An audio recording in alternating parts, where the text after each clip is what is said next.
పొరపాటున మళ్లీ కాంగ్రెస్ పార్టీకి ఓటు వేస్తే 420 హామీలను అమలు చేయకుండా తప్పించుకుంటుందని కేటీఆర్ అన్నారు. ఎన్నికల్లో ప్రజలకు ఇచ్చిన హామీలను అమలు చేసేదాకా రేవంత్ ప్రభుత్వాన్ని బీఆర్ఎస్ పార్టీ వెంటాడుతుందని హెచ్చరించారు. హామీలు అమలు చేయని కాంగ్రెస్ పార్టీకి ఓట్లు అడిగే నైతిక హక్కు ఎక్కడిదని కేటీఆర్ ప్రశ్నించారు.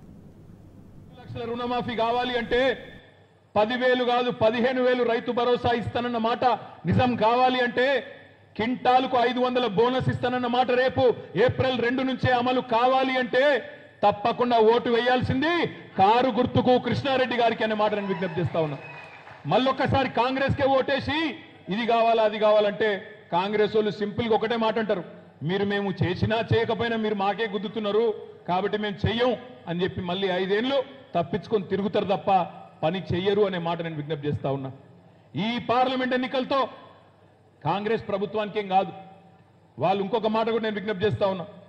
రేవంత్ రెడ్డి గారి మాటలు మీరు వింటున్నారు. ఆయన అంటాడు జేబులో కత్తెర పెట్టుకొని తిరుగుతున్నా. నాకు తెలియక అడుగుతా, జేబులో కత్తెర పెట్టుకొని ఎవడు తిరుగుతాడు?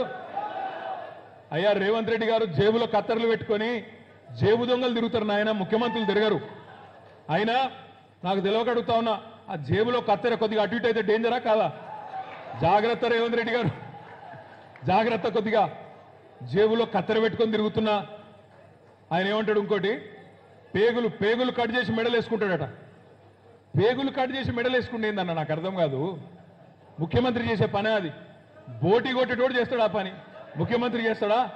మెడలో పేగులు వేసుకొని తిరగడం. ఇంకొక మాట అంటున్నాడు రేవంత్ రెడ్డి గారు, నేను లంకె బిందెలు ఉంటాయి అనుకొని వచ్చినా, ఇక్కడ ఖాళీ కుండలు ఉన్నాయి అంటున్నాడు.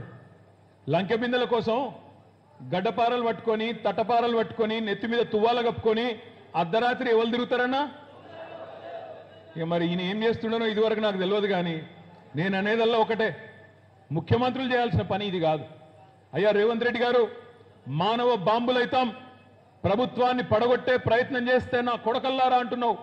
నీ ప్రభుత్వాన్ని పడగొట్టాలన్న ఆలోచన మాకేమీ లేదు. డేంజరు మాతో లేదు, టీఆర్ఎస్తో లేదు, నీకు బీఆర్ఎస్తో లేదు.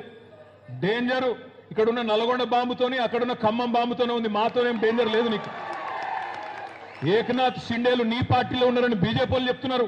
వెంకటరెడ్డి పోయి ఇప్పటికే నితిన్ గడ్కరీ చెవులో గుసగుస పెడుతుండంట, నేను వస్తా అని.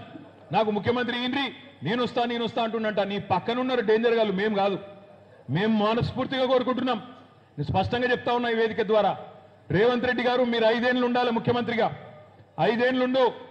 కానీ 420 హామీలు ఏవైతే ఇచ్చినవో అవి అమలు చెయ్యకపోతే మాత్రం వదిలిపెట్టము అనే మాట కూడా ఈ సందర్భంగా విజ్ఞప్తి చేస్తా ఉన్నా. దమ్ముంటే గాపని చేయి, 2 లక్షల రుణమాఫీ చేయి. ఆడబిడ్డలకు చెప్పినావు 2,500 రూపాయలు ఇస్తా అని చెప్పినావు. 18 ఏళ్ళు నిండిన ఆడబిడ్డలందరికీ ఇస్తా అన్నావు. ఎంతమంది ఉన్నారు తెలుసా? 18 ఏళ్ళు నిండిన ఆడబిడ్డలు 1,67,00,000 మంది ఉన్నారు. అయ్యా రేవంత్ రెడ్డి గారు, 1,67,00,000 మంది ఆడబిడ్డలు ఎదురు చూస్తున్నారు, ఎప్పుడు ఇస్తావా 2,500 అని? దమ్ముంటేగా పనిచేయి.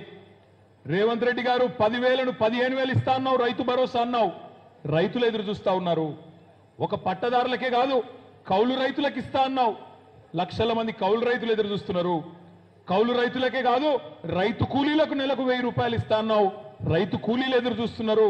చేతనైతే గా పని చేయి. ఆటో డ్రైవర్లకు నెలకు 1,000 రూపాయలు ఇస్తా అన్నావు, వాళ్ళ కొంప ఉచ్చుకున్నావు.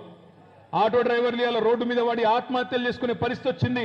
చేతనైతే నెలకు 10,000 రూపాయలు ఆటో డ్రైవర్లకి రోడ్డు మీద పడుతున్న కుటుంబాలను ఆదుకో, గా పని చేయి. కేసీఆర్ ఒక ముసలాయనకే ఇస్తున్నాడు లేదా ముసలవ్వకే ఇస్తున్నాడు, నెలకు 2,000 రూపాయలే ఇస్తున్నాడు. నాకు ఓటేయండి, ముసలవ్వకు ముసలాయనకు ఇద్దరికి ఇస్తా, నెలకు 4,000 అన్నావు. దమ్ముంటే నెలకు 8,000 రూపాయలు ముసలవ్వకు ముసలయ్యకు ఇచ్చి చూపెట్టమని చెప్పి నేను విజ్ఞప్తి చేస్తా ఉన్నా. 5 ఏళ్ళుండు, నిక్షేపంగా ఉండు, మాకేం అభ్యంతరం లేదు.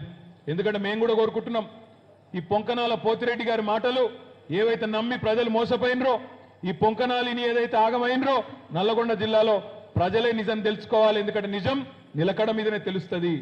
ఎవలేందో ప్రజలకు కూడా అర్థం కావాలా.